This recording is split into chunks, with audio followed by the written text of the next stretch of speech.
বাড়িতে মটন বা চিকেন আসলে একটু ভিন্ন স্বাদের রান্না আমরা বাড়িতে তৈরি করে থাকি। আজ যেমন বাড়িতে মটন নিয়ে এসেছে, তাই ভাবলাম মটনটা একটু অন্য ধরনের তৈরি করব। তাই আজ আমি তৈরি করব পাঞ্জাবি স্টাইলের মটন। রেসিপিটি ভালো লাগলে লাইক ও শেয়ার করবেন, আর আমার চ্যানেলে নতুন বন্ধু হলে চ্যানেলটিকে সাবস্ক্রাইব করে পাশে থাকবেন। আর যদি ভিডিওটা ফেসবুক থেকে দেখেন তাহলে পেজটিকে ফলো করবেন। চলুন শুরু করি আজকের রেসিপি। নমস্কার বন্ধুরা, আমি মৌসুমি উইথ মৌসুমি চ্যানেলে সবাইকে স্বাগত।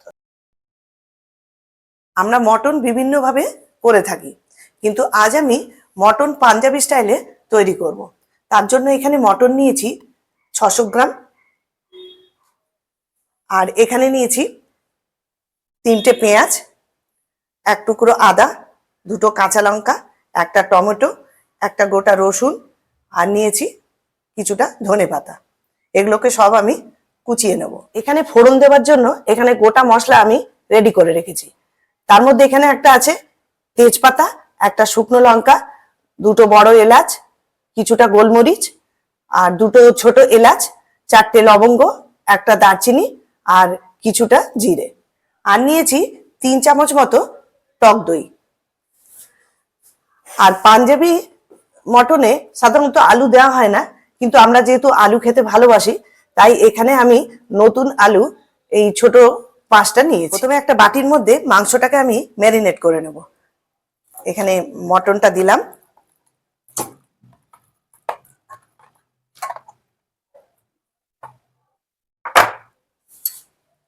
এবার মটনের উপর দিয়ে দেব টক দই,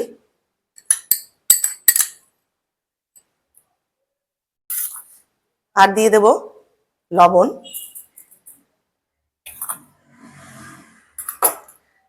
এবার পরিমাণ মতো হলুদ গুঁড়ো, লঙ্কার গুঁড়ো, কাশ্মীরি লঙ্কার গুঁড়ো, জিরে গুঁড়ো, ধনে গুঁড়ো, আর দিয়ে দেব মিট মশলা।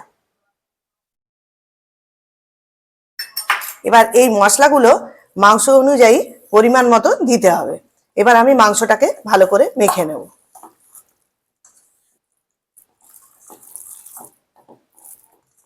এই মেখে নিয়েছি, এবার এটা আধ ঘন্টার জন্য রেস্টে রাখবো।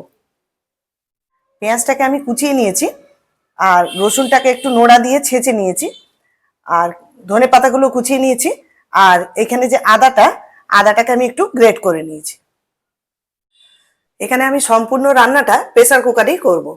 তো এখানে পরিমাণ মতো সর্ষের তেল দেব। কুকার গরম হয়ে গেছে, আর তেলটা দিয়ে দিলাম। তেল গরম হয়ে গেছে, এবার আমি যে আলুগুলো ছুলে পরিষ্কার করে রেখেছিলাম, এবার সেই আলুগুলোকে আমি তেলের মধ্যে দিয়ে ভেজে নেব।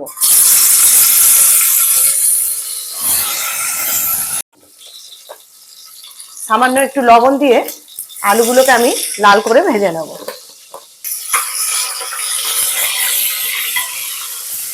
আমি এই রান্নাটা সর্ষের তেল দিয়ে করছি, আপনারা ইচ্ছা করলে ঘি দিয়েও করতে পারেন।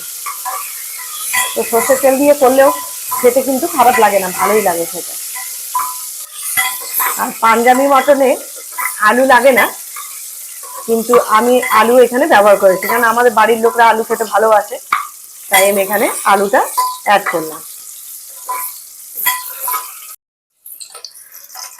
আলুগুলো আমার ভাজা হয়ে গেছে, এবার আলুগুলোকে তুলে নেব। এবার ওই তেলের মধ্যেই গোটা মশলাগুলো ফোড়ন দিয়ে দেবো।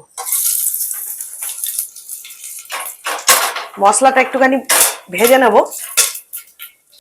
মশলাটা আমার ভাজা হয়ে গেছে, এবার এর মধ্যে যে রসুনটা থেতো করে রেখেছিলাম সেই রসুনটাকে দিয়ে দেব। আর রসুনটা এই সময় দিলে রসুনটা নরম হয়ে যাবে আর খেতেও ভালো লাগবে। এবার কুচিয়ে রাখা পেঁয়াজগুলোকেও দিয়ে দেব।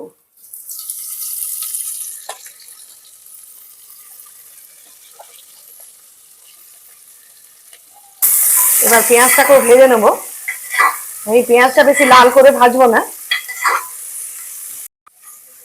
পেঁয়াজটা বেশি লাল করে ভাজলে একটু কড়া হয়ে যায়, ওই জন্য আমি একটু এরকম নরম করেই ভাজবো, একটু কালার এসে যাবে ততক্ষণ এটাকে একটু ভাজতে থাকবো।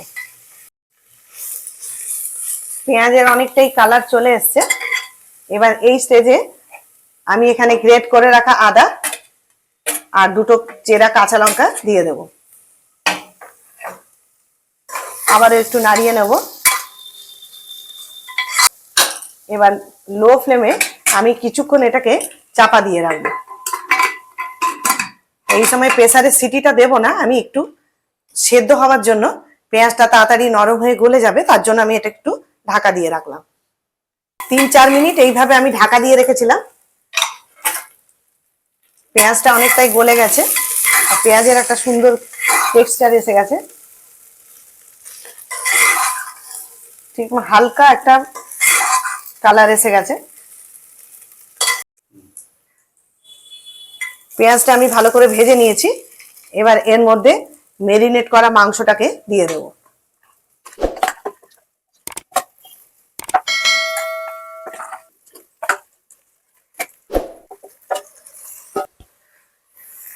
সমস্ত মাংসটাকে আমি ঢেলে দিলাম।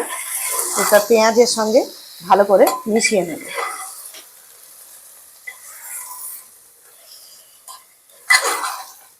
এইভাবে অনবরত একটু নাড়াতে থাকবো। এখানে যেহেতু দই মেশানো আছে তাই জলও বেরিয়ে আসবে।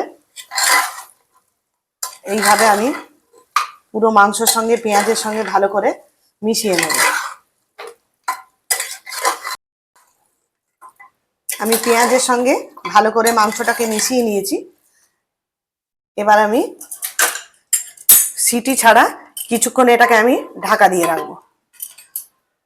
আর এই সময় ফ্লেমটা আমার মিডিয়ামে আছে। 3-4 মিনিট আমি এটাকে ঢাকা দিয়ে রেখেছিলাম। এবার মাংস থেকে অনেকটাই জল বেরিয়ে এসছে। এবার আরো একবার একটু নাড়াচাড়া করে নেব।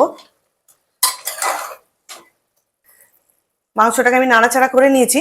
এবার এখানে যে টমেটোর পেস্টটা করে রেখেছিলাম সেই পেস্টটাকেও দিয়ে দেবো। আর মাংস ম্যারিনেট করার সময় যেহেতু লবণ দেওয়া ছিল, লবণটাকে একটু বুঝেই দিতে হবে। আমি এখানে লবণটা কিছুটা দিয়ে দিলাম। আর দিয়ে দিলাম এখানে যে ধনেপাতা কুচি করে রেখেছিলাম সেই ধনেপাতাটাকেও দিয়ে দিলাম। আবারও ভালো করে নাড়িয়ে নেব।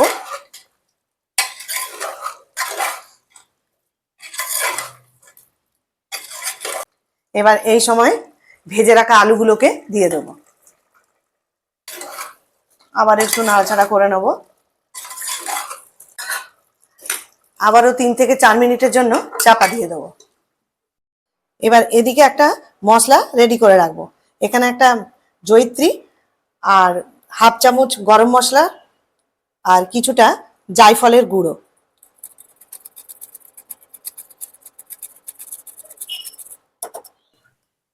চার মিনিট মতো হয়ে গেছে। এবার ঢাকনাটা খুলে নিলাম।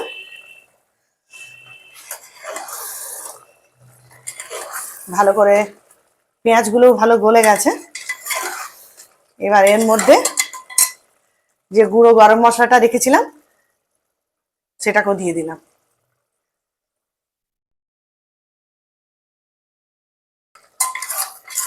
আবার মশলাটা দিয়ে ভালো করে মাংসটাকে নাড়াচাড়া করে নিলাম। এবার এক মুঠো কসুরি মেথি নিয়ে নিয়েছি।